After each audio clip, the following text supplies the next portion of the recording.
The Dark Souls games have a reputation for being incredibly difficult, but I wouldn't say Dark Souls 2 is very hard. For me, the hardest thing about Dark Souls 2 is getting through it without uninstalling the game. But recently, I've had the urge to 100% the Dark Souls trilogy, and I'm well aware that this game is going to be my biggest hurdle. So, to keep me on track, I'm locking down the rest of my Steam library until I 100% Dark Souls 2. But what does 100%ing this game actually entail? Well, there's no in-game percentage tracker or anything like that, so our focus is getting every single achievement. Some of which are very easy, like creating our character. Oh, and for those wondering why Bubblegum is naked, it's because my chat convinced me to play as the Deprived class. The Deprived class in Souls games start at the lowest possible level, and with nothing but a wooden club and a risque loincloth. But I have a good chunk of experience in the other Souls games, so I figured it wouldn't be a problem. However, as I would soon find out, the Deprived in Dark Souls 2 work a little differently. Wait, do we even have a weapon? We actually start with nothing. While searching around Majula, I sadly wasn't able to find a weapon that we could wield, but I did earn another achievement. Do you guys think this kills us?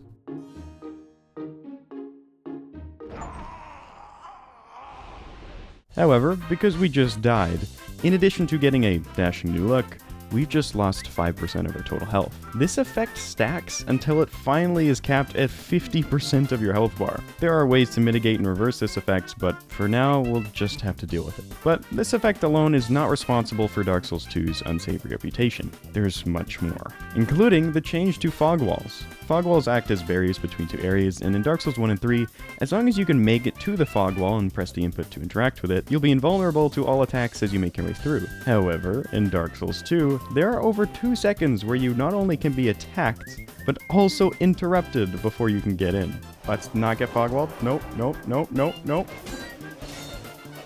Okay, forgot we can't do that. The game really doesn't want you to run past enemies, but because of our lack of weapons and the sheer volume of enemy spawns in this area, I felt like I didn't have a choice. So I ran for the fog wall again, and this time I was just barely able to make it through because I didn't stop for any items. And thankfully, I somehow survived the trek to the next spawn fire, so we don't have to deal with that gank fight anymore. With a broken straight sword that I picked up, I was able to slowly clear out some enemies until I finally managed to obtain a proper weapon.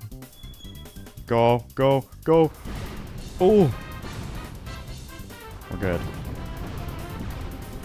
And after cashing in our souls for some dexterity, we could now wield it. Now that we have an actual weapon, I decided to pause our exploration of the forest and travel to Hade's Tower of Flame, because that health bar needs addressing. After defeating this Dragon Rider boss and outmaneuvering this knight, who for some reason was way harder than the boss, we can open this chest to receive the Ring of Binding, an item that will have the health loss per death, preventing it from dipping below 75%. It should be noted that the player can also use a human effigy to completely reverse the hollowing effect, but these items are fairly limited, so you don't want to be popping them after every death. And with that, we could head back to the forest. One of the bosses in this area will actually spawn before their actual boss encounter, which is pretty cool, but they won't show up here again if you die, so you have just the one chance at getting the loot earlier than usual. I decided to give it a go because I really needed the souls as soon as possible to level our adaptability. Adaptability is a stat exclusive to Dark Souls 2, and its main purpose is to increase your agility, a secondary stat that governs how fast you can drink your Estus flask, but most importantly, how many iframes you get when you dodge roll. At first, this might sound pretty cool. The only problem is that the base roll in Dark Souls 2 starts out with significantly less iframes than the other Souls games. It's a very unforgiving dodge roll, and there will be several moments in the early game where you'll be left scratching your head wondering how that swing just hit you. Most people recommend getting your ADP to around 24, which will get you roughly on par with the other games' dodge rolls. But that's 18 levels that would have gone into our other stats if this was any other Souls game. Fortunately, you get a ton of souls in Dark Souls 2, so as long as you know about the importance of this stat, it's really just a small inconvenience. But all of these inconveniences really start to pile up. Hit his ass. Boom! After leveling up, I continued through the area and picked up the Great Soul Arrow sorcery. There are 30 sorceries in this game, and we have to collect them all for an achievement. The same goes for all of the miracles, pyromancies, and hexes. Eventually, we made it to the next boss of this area, the Last Giant. This boss is supposed to be the first one you fight in the game, so the fight was very easy. He's also one of 3 bosses in this game that give you a standalone achievement. But before we leave the forest, we need to talk to a couple NPCs. The first of which was the Cartographer. What did he do in here, by the way, anyways? He gives us a key to a house in Majula, and if if we exhaust his dialogue, he'll move there after we deal with some skeletons for him. And if we light up all 8 fires on this map, he'll give us an armor set, which will unlock the Curious Map achievement. The fires will be lit as we progress through the game naturally, so now that he's moved to Majula, we don't have to go out of our way to complete this one. Then after exhausting the Merchant Hag's dialogue, she'll also move to Majula. The Merchant is needed for the Gathering of Exiles achievement, which has you get several NPCs to move to Majula, but she's also extremely important on her own because she sells an infinite stock of life gems. Life gems heal the player for 500 HP over 11 seconds. That's nearly the same amount as an Estus flask, but unlike the flasks in this game, you can use life gems while moving. You can also hold up to 99 of them in your inventory. And with the amount of bullshit that this game throws your way, these little gems are the only thing keeping me sane. In the next area, we find an NPC called Lucatiel, who has a very involved questline for an achievement, and also Steady Hand McDuff, who has a much easier achievement, both of which we'll talk more about later. For now, we opened the chests in McDuff's forge to obtain some upgrade materials, and traveled back to Majula to buy a new weapon. When I first played Dark Souls 2, I was rocking a strength build, so I decided to switch things up this time around and build around dexterity. I was told that thrusting swords were quite strong in this game, so I bought the rapier, upgraded it to +4, and made my way to the next boss fight, the Ruined Sentinels. I remember really struggling with this one when I first played because there are 3 bosses. You're pretty much forced to deal with the one on this small platform first, because if you drop down to get more space, you'll have to take on all 3 at once. But with our +4 rapier, we were dealing so much damage that the first one died very quickly, and after that it wasn't a 2 versus 1 for very long.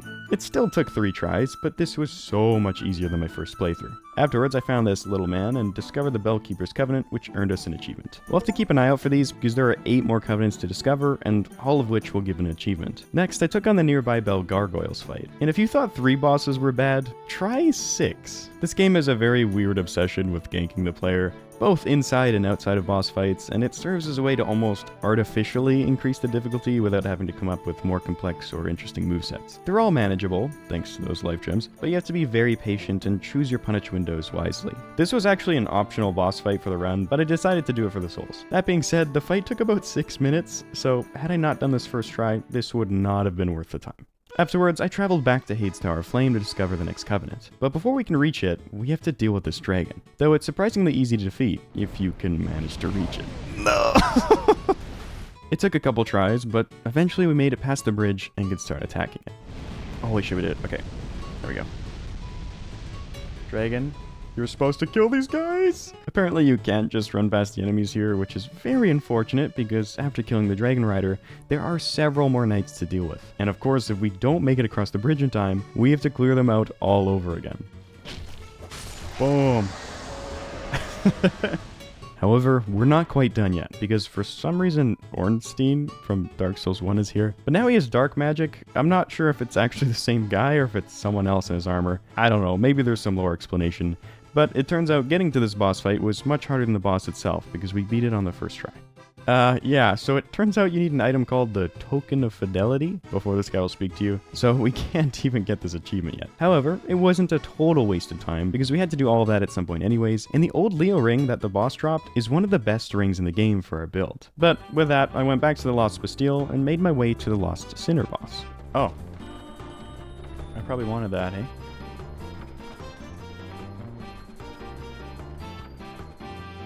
Oh shit. Now that we had just sent the lift up, if we drop down, we'll fall into that hole and die. Or at least that's what mere mortals would do. But Bubblegung operates on a higher plane of existence. Boom. So you thought we fell for the trap, but forgot who you were dealing with here. Now, I won't lie, this next little dungeon area is really annoying. For some reason, they copy-pasted a Flexile Sentry here, which is a totally separate boss that you fight in a different area of the game. But unlike in the boss fight, you have to tread through this deep water while you fight it, and it severely hinders your movement. And you have to walk right past it to get to the Lost Sinner. What do I even do against this guy? Okay, maybe we can cheese him with this doorway. There we go. Luckily, because this is a boss type enemy, it won't respawn, so even if we die to the upcoming boss, we won't have to deal with it again during the run back. The Lost Sinner is a very dark arena, which will prevent you from locking onto the boss from far away. However, if you light these 2 braziers on the sides of the arena, it'll light up the area and you'll be able to lock on just fine. Unfortunately, I didn't bring a torch down though, so I had to go back to the bonfire to get one. I have a feeling if it's back. Yeah, I don't know why they made this thing respawn. Apparently it's not even here in the original Dark Souls 2 version, and only shows up in Scholar of the First Sin. But this time around we summoned in Lucatiel, so it was thankfully much easier. Though I did lose my torch. Oh, I didn't even mean to roll there. We don't need a stupid torch, let's just go. In typical Dark Souls fashion, Lucatiel's questline is very easy to mess up. You have to exhaust her dialogue in 5 different locations across the world, and summon her into 3 of 5 possible boss fights. Furthermore, if you talk to her at her final location before you finish those 3 boss fights, you will fail the questline. Oh, and if she dies in the boss fight, you have to start over or it won't count. No, no, no, no, no! My chat told me about a ring that you can buy in Majula that will help me keep boss aggro, but even still I found myself really needing to rush to get damage in to kill the boss before Lucatiel went down. With that, we could light our first primal bonfire, which earns us an achievement. Afterwards, I made my way to No Man's Wharf, which is the next location where we can talk to Lucatiel and summon her into a fight. This area can be pretty annoying, but as long as you have a torch, it's manageable. There's also a sorcerer NPC here that is needed for that Gathering of Exiles achievement, though I unfortunately wasn't able to convince him to come back to Majula just yet. Oh shit. So we had to go back to Majula to level our intelligence. Hello, I'm back.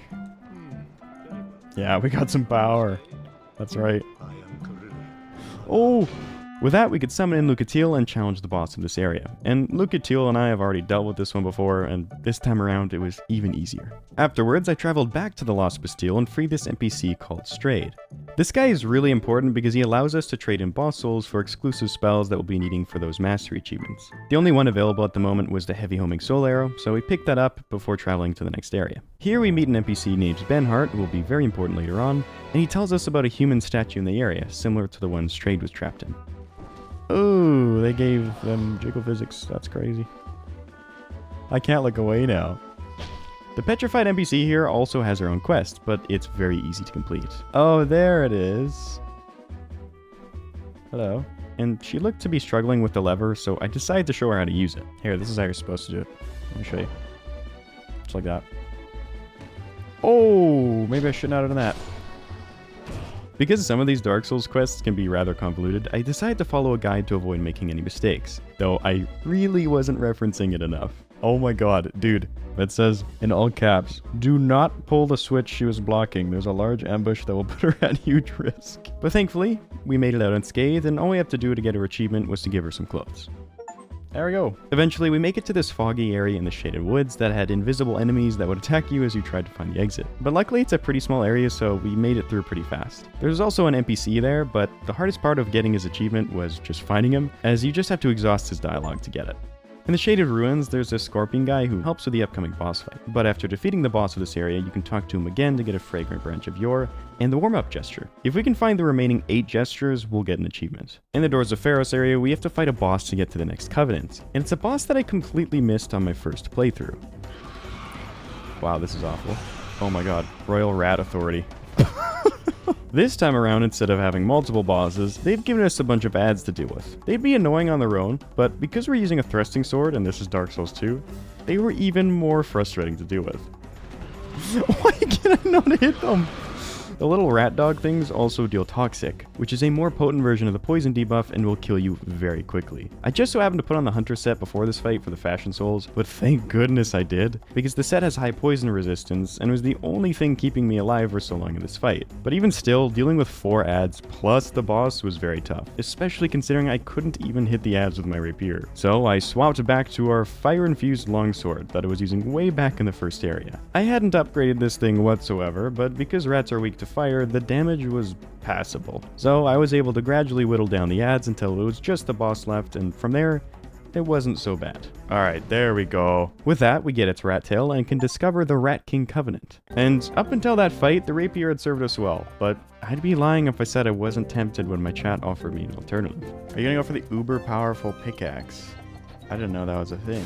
Again, I had only beaten this game once before, so I had no idea what this pickaxe was. But apparently there's a fairly tedious quest you have to do in order to get it, but that's a fair price to pay for one of the best weapons in the game. That being said, my chat informed me that I should clear out the next few areas before I start the quest. Oh shit. Can I do this fight? I wasn't supposed to summon anybody, was I? Yeah, I didn't have the guide pulled up when I entered this fog wall, so I completely missed that this was a fight you could summon in Benhart for. He has a very similar questline to Lucatiel, where we have to exhaust his dialogue in 4 different locations and summon him in for 3 of 4 boss fights. It's not the end of the world, because we still have 3 more eligible bosses for his questline. As for the boss, they're kinda like the deacons of this game, so they were an absolute joke. This next area is definitely one of the more frustrating spots in this game, as there are projectile spamming enemies, hordes of spiders, a massive sandpit, and an invader to deal with. This is awful. I actually have no help. I gotta open this door. What? So, even though we're about to switch weapons, I decided it'd be worth it to upgrade a rapier to help us get through this area. I traveled back to Macduff and purchased some large titanite from him. Combine that with a few chunks that I had picked up, and I had everything that I needed to get a rapier all the way to +8. And this time around, I also brought a torch, which helped keep the spiders off of me. Eventually, I made it to these spider doors, which is the final destination for that pickaxe quest. In order to get the pickaxe, we need to lure a pig that spawns at this bonfire all the way down this path, past the boss arena, down this drop, through another building, and finally, through those spider doors.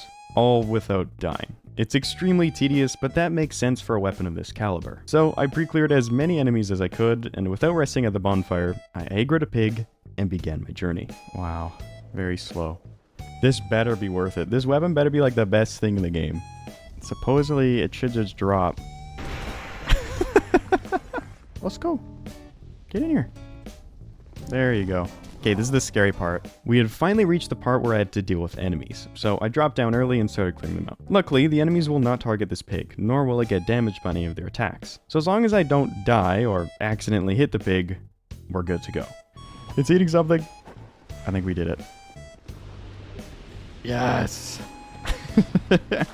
Alright, so where's this pickaxe? Great hammer. Thrust? Now, I won't lie, this weapon looks absolutely terrible, like several tiers lower than a rapier, but we don't have the right stats for it yet, and as long as the damage is good, then I could get behind the terrible range and slow attack speed. So, I decided to respec my character. Alright, here we go. Pickaxe +8, A scaling. Oh shit, dude. We're ready to go to work, boys. Alright. That's fine. Why did that do, like, no damage, by the way? It's very slow, though. So it's just the greatsword moveset, but with, like, no range whatsoever. Yeah, this weapon kind of stinks. The damage is decent enough if you pair it with the Leo ring, but a rapier dealt more damage, could attack faster, had more range, tracked better, and had less end lag. I had clearly been lied to.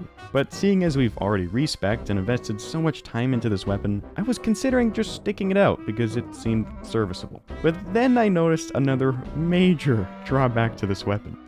Oh, look at our durability though. I had swung this weapon just a handful of times, and it's already on the verge of breaking. I haven't talked about durability yet in this video because it hadn't really come up until now. Aside from a few annoying hazards or enemies in this game that just delete your item durability, most weapons will have enough durability to last you until your next bonfire, at which point it will automatically be repaired. The pickaxe, on the other hand, I was starting to think it wouldn't even have enough durability to get through a boss fight. So I had to teleport back to the bonfire, skip all the enemies on the way back to the boss arena to prevent my weapon from breaking during that boss fight. However, that plan also had its drawbacks. I'm just gonna go in and hope it works. No, please, guys. I forgot which Dark Souls game I was playing. Thanks to the help of a summon, I was able to make it in, and as I'm enduring the psychological damage that is playing this game with a pickaxe, consider subscribing. I have a few other 100% videos for you to check out, and I plan to also complete the other Souls games. The fight overall was fine, and to my surprise, our durability held up, though considering I didn't fight a single enemy on the way here, it was way too low. After the fight, I lit the primal bonfire, and immediately respecced back to our rapier build. I also talked to this guy in Majula who gave us the Covenant of the Meek achievement. He's been here the whole time, I just kinda forgot about him until now. Afterwards, I descended into the Grave of Saints, where we were introduced to quite possibly the greatest Souls fight of all time. If you remove the fog wall, this fight would blend in pretty nicely with the rest of the game because it's just a rat gang fight. That being said, it's pretty funny, so I'm giving this one a pass. As we descend deeper into the grave, we eventually reach an area called the Gutter, which is an area of the game I loathed when I first played. I consider myself quite navigationally challenged, so any low visibility areas areas like this just do my head in. Add in the poison statues and the whole thing was pretty rough. That being said, this time around, I managed to find my way through pretty quickly. What?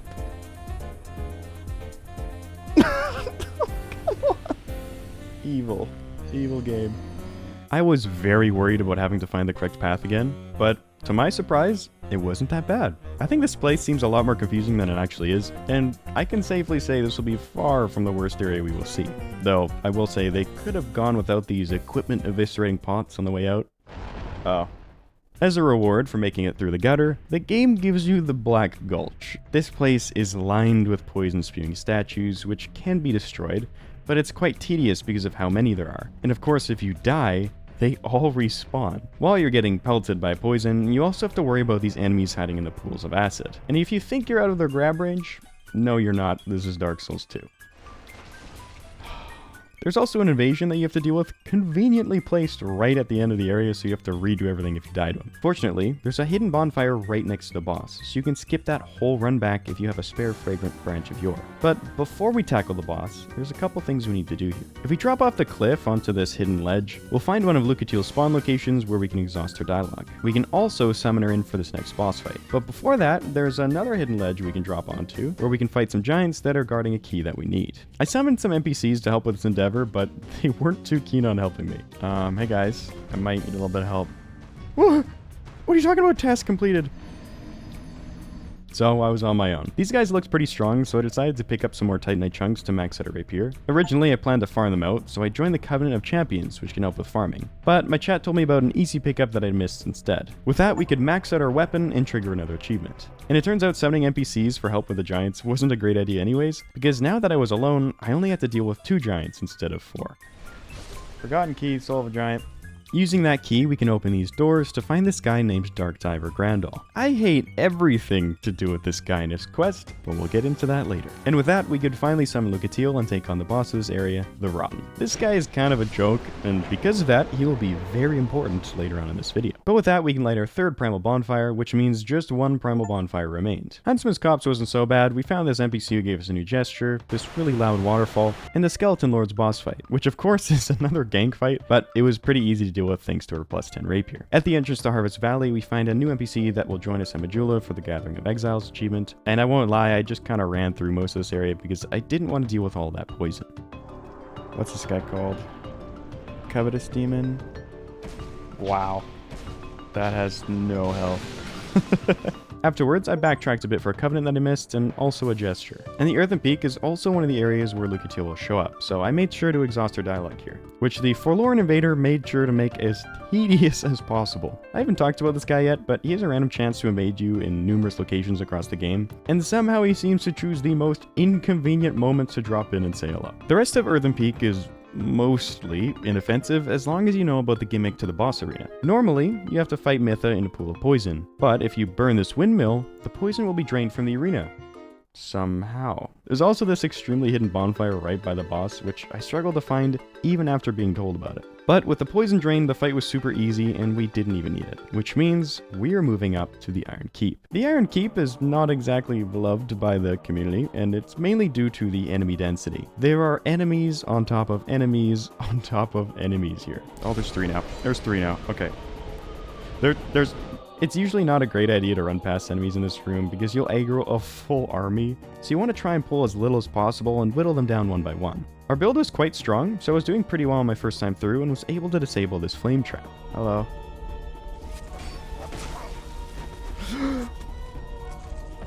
We're gonna try the I hate this area, so I'm just gonna try and run through it strat. Hey, buddy. Go climb! I didn't really remember where to go, so I completely missed the first boss of this area, and while it's an optional fight, it would have given us a closer bonfire. But instead, I slowly continued clearing out this area until we reached this narrow corridor. This is another major pain point of the area because side strafing is the easiest way to deal with these turtle guys, but clearly there's no room to do that here. Furthermore, most weapons will clank against the walls when you try and hit this guy. Thankfully, we have a thrusting sword, so that isn't exactly an issue for us, and it was starting to look like we were going to make it to the last bonfire on our first try. Oh. I could go in the middle, come on. But next time around, my chat reminded me of the first boss, so I ran for it. But, as I said before, that's generally not a good idea. especially for this route. On the next attempt, I cleared through all the enemies, entered the fog wall, and was determined not to die so I didn't have to do that all over again. But I had nothing to worry about because he was pretty easy. And with that, we have that closer bonfire. I stopped by at Majula to level up, and we had the Gathering of Exiles achievement pop. The final NPC that we needed is called Laddersmith Gilligan, and he arrives in Majula automatically after you kill Mytha from the Earthen Peak. Back at the Iron Keep, things were going smoothly, until we got a real player invasion. And as I would soon find out, the only people playing Dark Souls 2 had gone hollow in real life, as evidenced by the gamer words in their character names. So, I had to stop where I was and switch Steam to offline mode to save me several hours of blurring out edgy gamer names. However, I had just made a grave mistake, but I wouldn't find out why until much later. Before I fought the final boss of this area, my chat informed me of a covenant that I missed here. It's actually the same covenant that we saw way back in Belfry Luna near the Bell Gargoyles, so this won't directly give us an achievement or anything. Instead, we're going to be ranking this covenant up for a sorcery. To rank up this covenant, we have to defeat 30 trespassers. Usually this would require you to invade real players, but specifically at Belfry Soul, there's a small chance that the Mad Warrior will spawn. If we kill this guy 30 times, we'll get the sorcery. But again, he's a pretty uncommon spawn, and you have to go all the way up this ladder to check if he's there every time you rest at the bonfire. Thankfully, there's another way. It turns out that this Mad Warrior is a bit of a memory muncher. So if we open up Task Manager and rest at the bonfire over and over, we'll see a noticeable increase to our RAM usage once the Mad Warrior spawns. About a 10 megabyte jump. That might be it. We're near 400 now, 390. If this works, oh my god.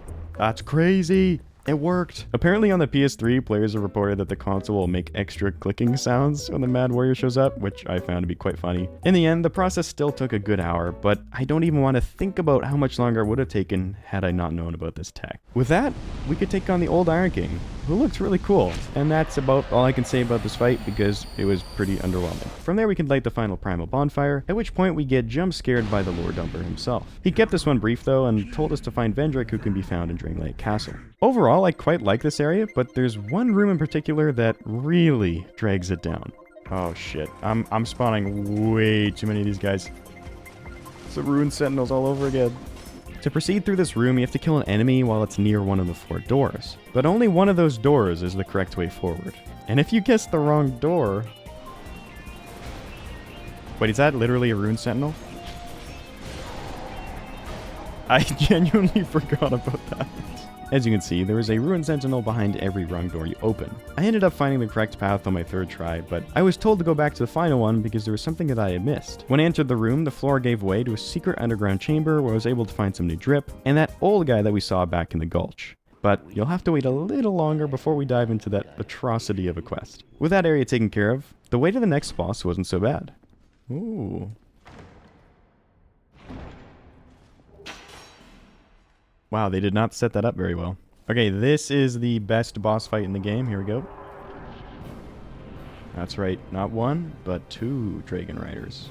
Not only is it a recycled boss, but it's now a 2v1 in typical Dark Souls 2 fashion. It's extremely easy though, these guys have no health.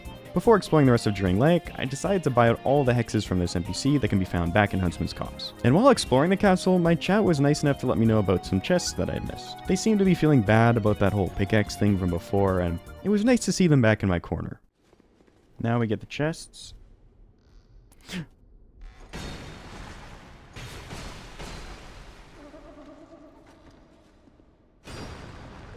I'm not dead! I'm not dead! Oh shit! Not even chat's collusion with this mimic could bring Bubblegum down. Eventually, we made it to the fog wall before the Looking Glass Knight and could summon in Benhart for his quest. Here he is. No, that's Boyd.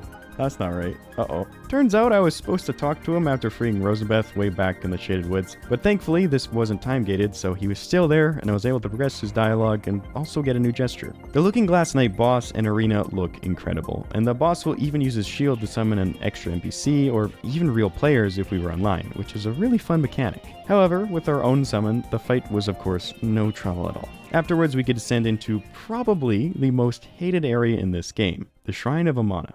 This area, as with many others, has high enemy density, but what makes this one worse is that most of these enemies are casters. They can spot you from great distances and will spam out heavy homing soul arrows at you. Well, this sucks. Okay, yep. You also have to really watch your step in the water, as one wrong move and you'll fall off the map and die. I brought a bow to help pull some of these melee enemies in the second room from a range, and that made the area much more manageable. And if you take your time with it, I find that the shrine isn't actually as bad as everyone makes it out to be. I certainly don't enjoy it, but again, in my opinion, this is nowhere near the worst area in the game. Okay, here we go.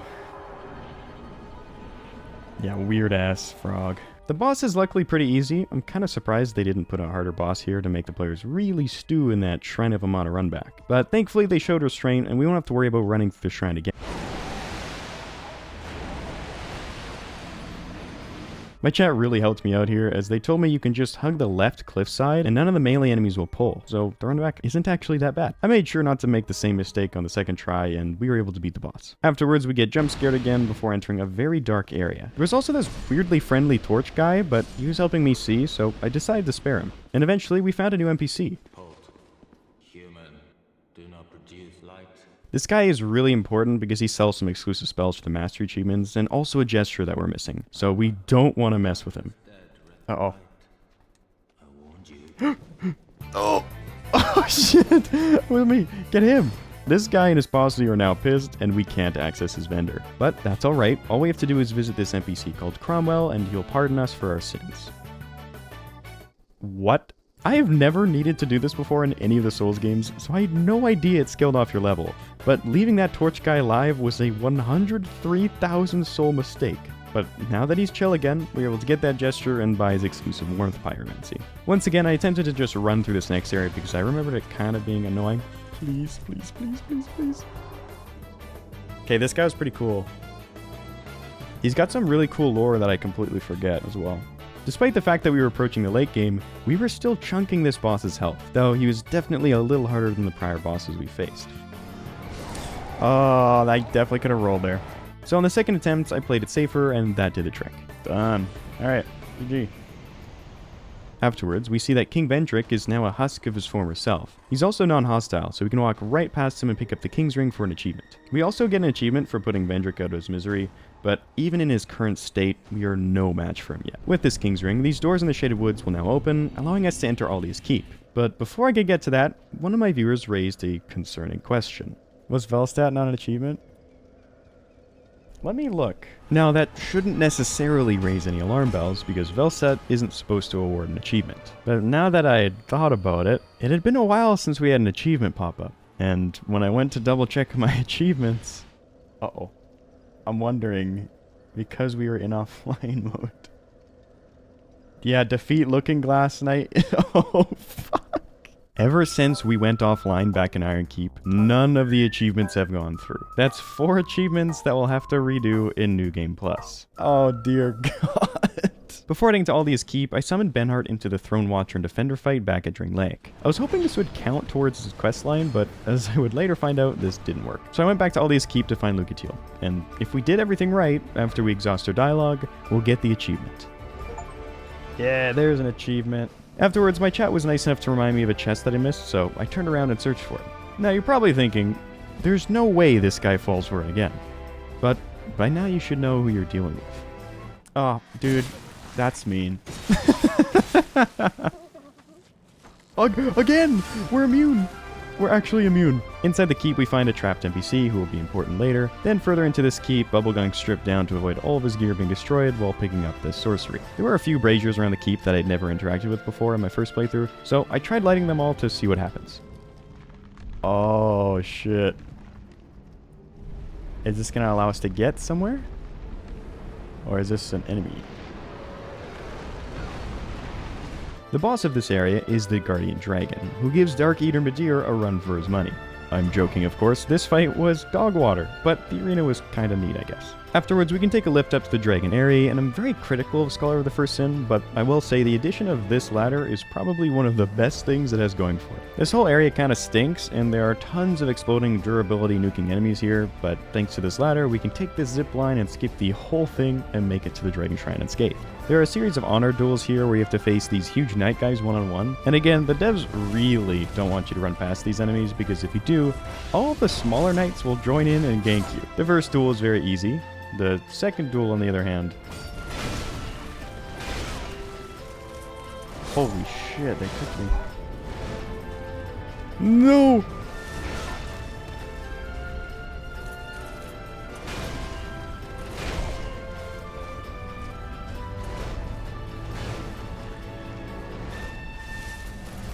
Dude. It's astonishing. I've died more to this one enemy than most bosses in this game combined. Yes, okay. Compared to this guy, the third night was a piece of cake, which means we could now reach the top of the shrine, talk to this dragon, and get the Ashen Mist Heart. Using this Mist Heart, we can access all 3 of the Fallen Giants' memories to obtain their souls, which will later be needing to fight Vendrick. In the first 2 memories, we can find Benhart and Drummond, both of which are NPCs that will be needing to summon in against the Giant Lord to complete their questline. However, only one of them can be summoned at a time, so while you might think that this means we'll have to save one for New Game Plus, there's actually a way around this. After defeating the Giant Lord with Drummond, I went back to the other giant memory and talked to him to receive the Drangleic Helm and get his achievement. Then, if we rest at the bonfire near the Giant Lord's memory, we can burn a bonfire ascetic. This item will boost specifically this area up to New Game Plus, thus respawning Giant Lord and allowing us to redo the fight. Bonfire ascetics are a really fun idea and definitely one of Dark Souls 2's bright spots. After defeating the Giant Lord again, we can go back to the memory with Benhart to complete his quest. Then, using those giant souls, we are now powerful enough to take on Vendrick. For every giant soul that we have in our inventory, his defenses get halved, and as you can see, we still barely scratch him, so we had absolutely no chance without them. Thankfully, his attacks are all quite slow and telegraphed, so with some caution and patience, it's very doable. Oh. Oh, I thought he was bugged. He's not bugged. He's not bugged. I should have taken my chance. 1, 2, 3, 4. There we are. Okay. Done. That's a new achievement, defeat Vendrick. And with that, if we wanted to, we could take on the final boss and enter New Game Plus. However, before that, there are still plenty of spells and even a couple gestures that I wanted to round up. First, I talked to Saladin at Majula to get the welcome gesture. Again, he's always been here, I just kind of forgot to hit this prompt, but we've got that one taken care of. Then I focused my efforts on buying out all the spells that I was missing from the various NPCs. Miracles from Leisha, Pyromancies from Rosabeth, Sorceries from Carillion, and a little bit of everything from Strayed.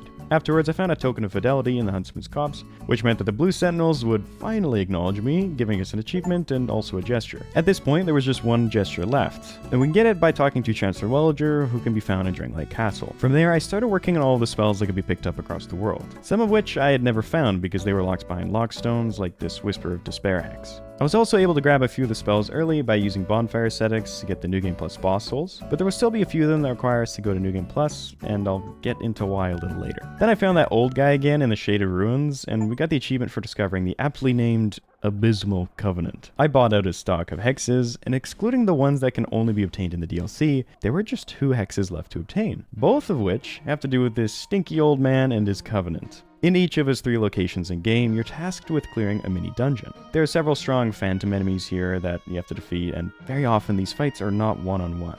After clearing them out, you have to light a fire, and then find the exit. I managed to do the first dungeon on my second try, but we still have 2 more to go. The second one in the Black Gulch I found to be much harder. I couldn't poise break this power stance and great hammer guy, and it was easy to accidentally pull the Pyromancer or Witch Tree Spear in the back. I was much more careful in the next attempt at pulling enemies, and even then I just barely squeaked my way through this dungeon. With that, I entered the final dungeon. This one had Havel, and as expected he was a pain, because again, I can't poise break him with my rapier, but after fishing for backstabs, I managed to make it through. I followed a similar strategy against the thrusting sword user, and reached the final enemy of the dungeon. Alright. Oh, straight into it. Okay, shit. Alright. Caster boss. I'm just gonna see what's going on here. Wow, you're tanky as shit. What? This boss looked quite obnoxious with how tanky he was and all the projectile spam, but with enough patience, it seemed doable. But unbeknownst to me, I hadn't even seen the main event yet. Oh, brother. That's right, once again the devs are putting the 2 in Dark Souls 2. What? Bah. As if this whole thing wasn't obnoxious enough, they make you redo the final dungeon every time before you get the privilege of fighting the boss again. Oh, and I forgot to mention the cherry on top. Every time you die, you have to pay this old guy a human effigy to reopen the portal to the dungeon. And even if you wanted to try your hand at reaching the fog wall before the enemies can interrupt you, you can't. The game just straight up doesn't let you in until you defeat all of the enemies. So we're forced to fight these guys over and over and over again, which made dying to the boss that much more painful. The boss only took me 3 tries to beat, but because of all the bullshit that you have to do leading up to it, it took 40 minutes to defeat it from the moment I stepped into the 3rd dungeon. It's not that hard, just extremely annoying. Yes! Let's go, dude!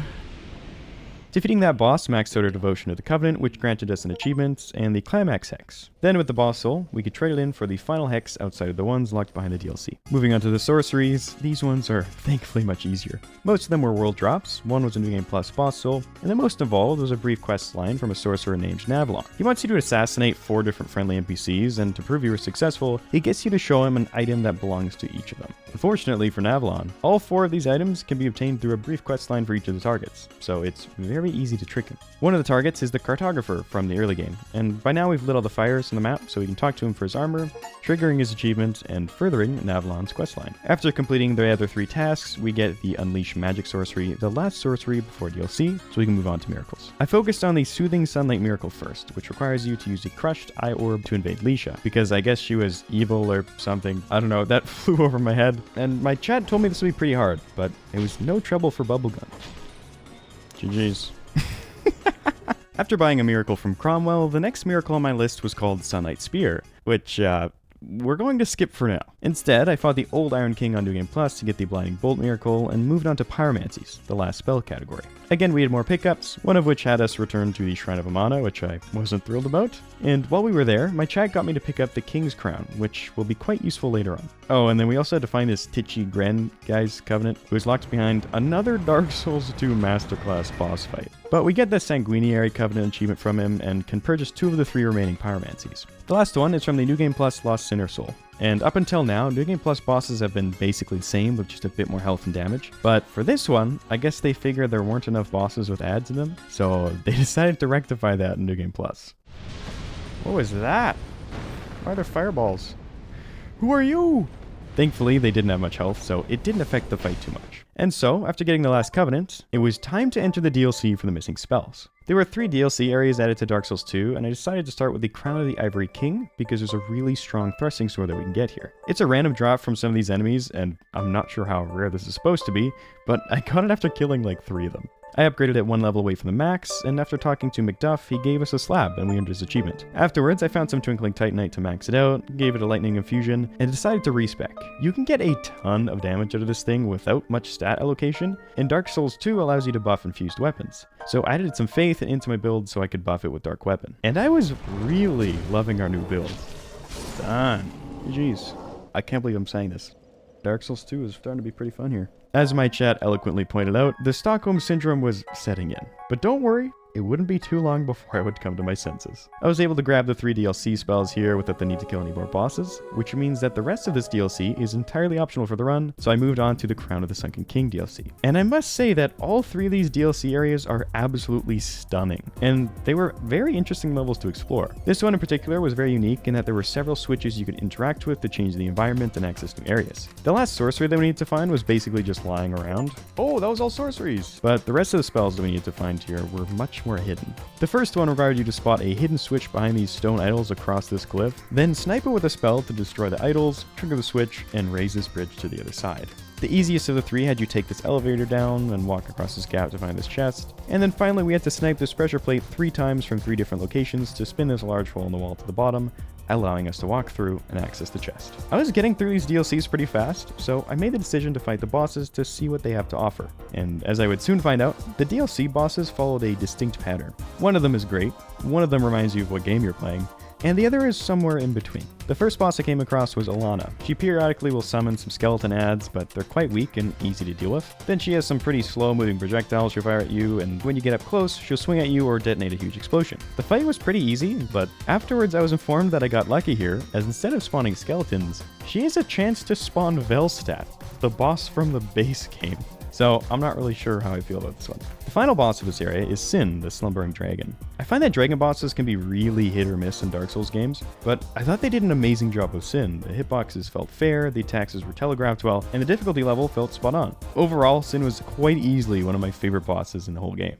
But if you recall, we still have yet to fight the Stinker boss from this DLC. Despair ahead, yeah, I think we found the right place. I was warned about how bad this area was, so I decided to hire in some help. And thank goodness I did. As soon as you drop into this area, you get ganked by countless enemies and shot at by a slew of these petrifying idols. Oh my god, can you imagine me doing this on my own? There's like 8 enemies here. And of course, there are plenty of enemies in front of the fog wall for the boss, so I didn't see any universe where I would be able to run through all those enemies to get to the boss. As for the boss itself... What is this? The archer tends to stay at a distance, so it was quite easy to bait the melee users away, then circle back to the archer to land a few hits. 2 more? They're separated? Now's my chance. Ooh, they're tankier though. These two were much harder to separate, so I was very fortunate that I was using such a quick weapon, which allowed me to get a poke in or two without leaving me vulnerable for too long. And halfway through the fight, I realized I could still parry with my old rapier while it's in the offhand, which made the fight way easier. Yep. Done. GG's. Not a great fight, nor a great run back, but our build really bailed us out of this one. Before moving on to the last DLC, I decided to revisit the first one we entered to finish off those bosses. Again, not that we need to, but just in case we're missing a cool fight. The final boss of this area has a gimmick where you can save some knights locked up around the castle, and in exchange for freeing them, it'll help you out against the final boss. I spent some time freeing all 3 knights, but before attempting the final boss, I decided to do the other boss we had missed first. I have played all 3 Dark Souls games, Elden Ring, and Bloodborne, and I'm not exaggerating when I say that we are about to step into the absolute worst area I have ever seen in a FromSoft game. This is the Frigid Outskirts, or what the community likes to call Horsefuck Valley. I'd wager we just pick a direction and run. Hello. There's a horse. Wow, you're fun.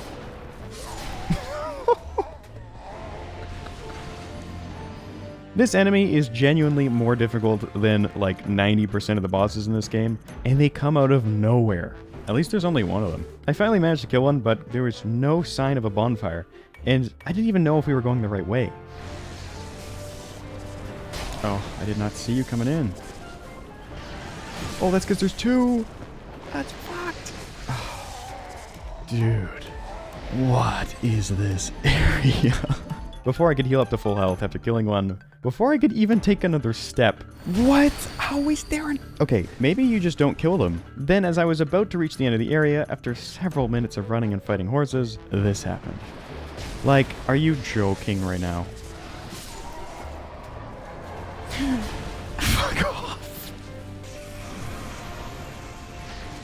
Evil. What do you mean? If there was a really cool fight at the end of all of it, then maybe I would consider doing it. But no, they just reskinned that cap from before, except there's 2 this time. And of course, if we somehow make it through and then die to the boss, there's not a single bonfire in this area, so we'd have to do it all over again.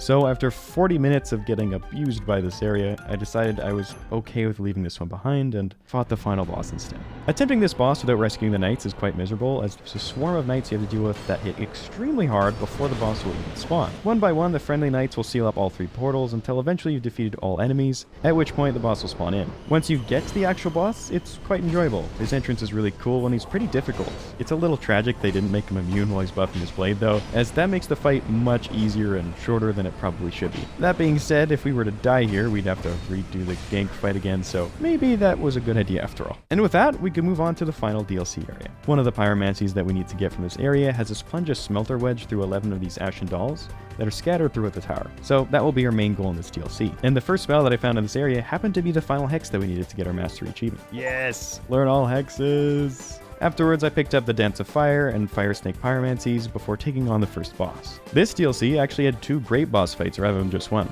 so I decided to deal with the Stinker first so I could finish the DLC on a high note. As with the other Stinker fights, the run back to this one is quite annoying, but I still found it much easier in the Frigid Outskirts, because with a few well-timed rolls, you can at least run past the enemies, and it didn't take like 5 minutes.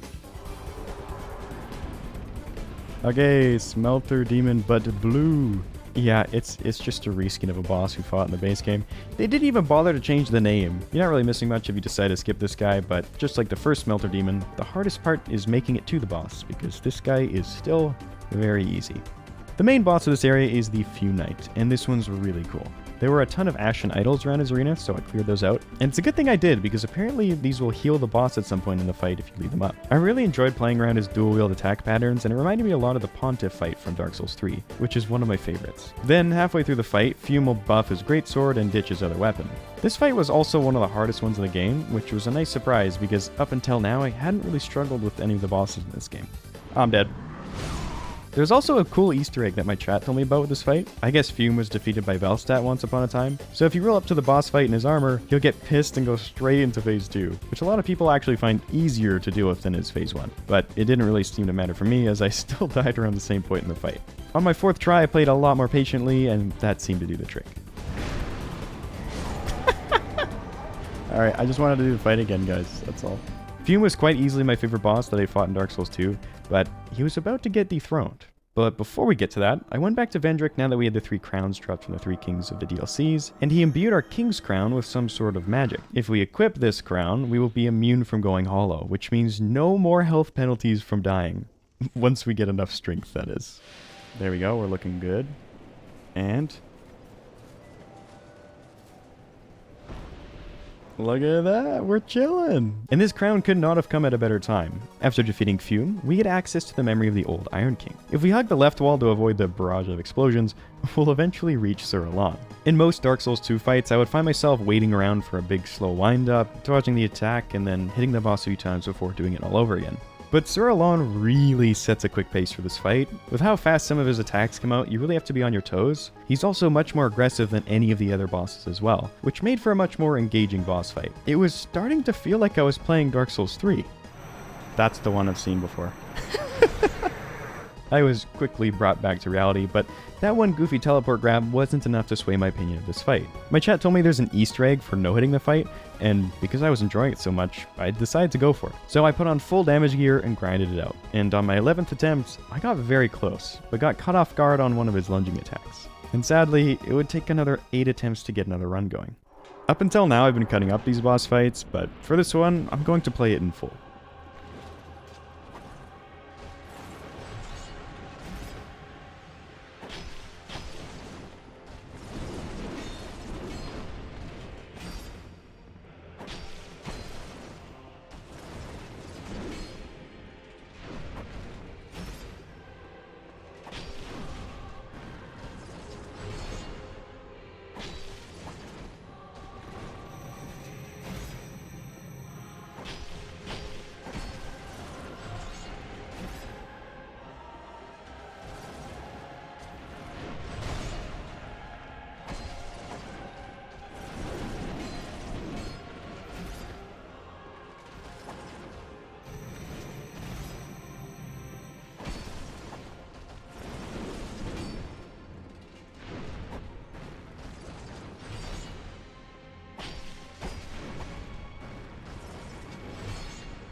There we go.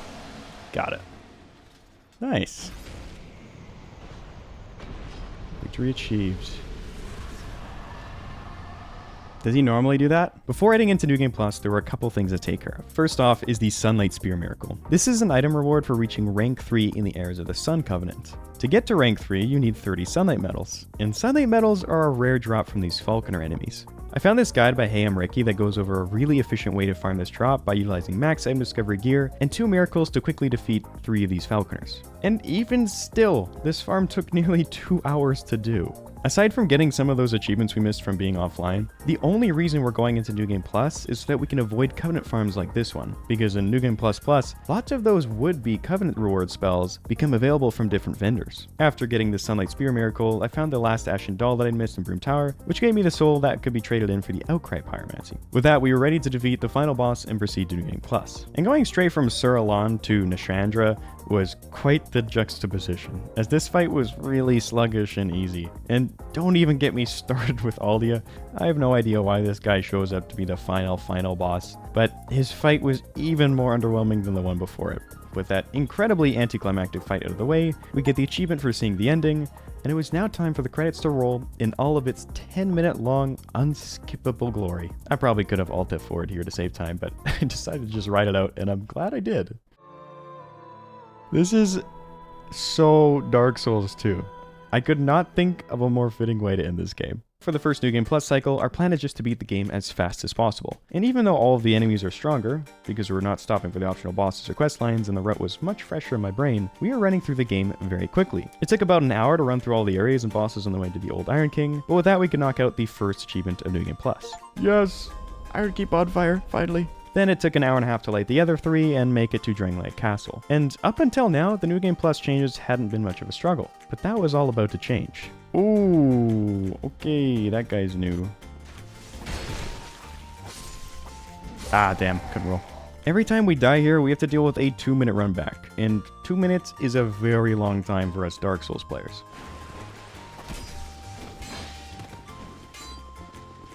Whoa ho ho ho. Whoa ho ho ho! Holy shit.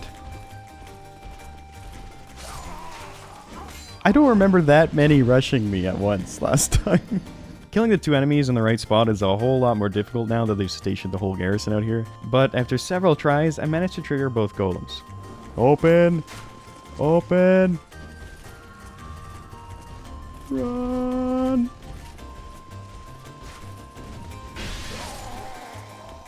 Why do they take so long? Thankfully, that was enough to get in, but yeah, a bonfire at the start of the bridge would have been nice. Afterwards, I defeated the Looking Glass Knight for his achievements, ran my way through the hellscape that is New Game Plus Shrine of Amana, and defeated Velsat, so we can grab the King's Ring to trigger that achievement. I ran through all these keep, defeated the dragon, and then ran through the Dragon Shrine to get the Ashen Mist Harp and defeat the Giant Lord. But just before entering the final boss room to enter New Game Plus 2, I realized we were forgetting something. Oh, before this, Gilligan. We just gotta talk to this guy, set up the ladder. There it is. This time around, because we didn't do the Throne Watches early, I thought we'd have to do 3 boss fights in a row, but for some reason Aldi didn't show up at the end. I'm not sure why, to be honest, but I will take it. Fortunately, we don't have to beat the whole game again in Journey 3 to finish this off. We just had to reach Chancellor Welliger, who will sell the remaining 2 miracles and 1 pyromancy. The Chancellor is located just inside Drangleic, and to reach the castle, typically you'd have to light all 4 of the primal bonfires. However, there's another way in. If the player has over 3 million soul memory in that specific new game cycle, the doors to the Shrine of Winter will open regardless of how many primal bonfires have been lit. Soul memory is a stat that logs the total number of souls that your character has received. While we have 7,877,756 soul memory, none of that counts towards opening the doors because that was all received before Journey 3. So we're starting from scratch here. Therefore, these doors won't open until their soul memory is at 10,877,756 or higher. Considering it only took about 2.5 hours to light all the bonfires, and we would need nearly 40% of our total soul memory over the past 40 hours to open these doors, this probably doesn't sound worth it at all. However, soul farming in Dark Souls 2 is incredibly efficient. If we travel down to the Black Gulch, we can fight the Rotten. The Rotten deals a lot of damage to you, but all of its moves are quite slow and telegraphed, which makes the fight very consistent. And it also gives a ridiculous amount of souls if you have soul boosting gear equipped. If we include the boss souls, that's over 1/10 of our required soul memory earned in just a couple minutes. Then, if we use a bonfire ascetic on the bonfire that is conveniently placed right outside the boss arena, we can jump right back into the fight and do it all over again. Every time we use a bonfire ascetic, the boss will deal more and more damage until it's eventually capped at New Game Plus 7. But even with a mistake here and there, with how many souls you get per kill, this method gets you inside the shrine way faster, and in the end, it only took 30 minutes. Okay, I think with that, we might just have enough after using souls. I'll check, but yeah. We're fine. We are ready to go. With that, there was just one hurdle left. There's the castle. We just need to get in there, gamers. Beta hit from this guy. Like so. Kill you. Perfect. Now we wait around near here for all the gang to show up. Okay, that one's dead. Now we just need to live for as long as possible.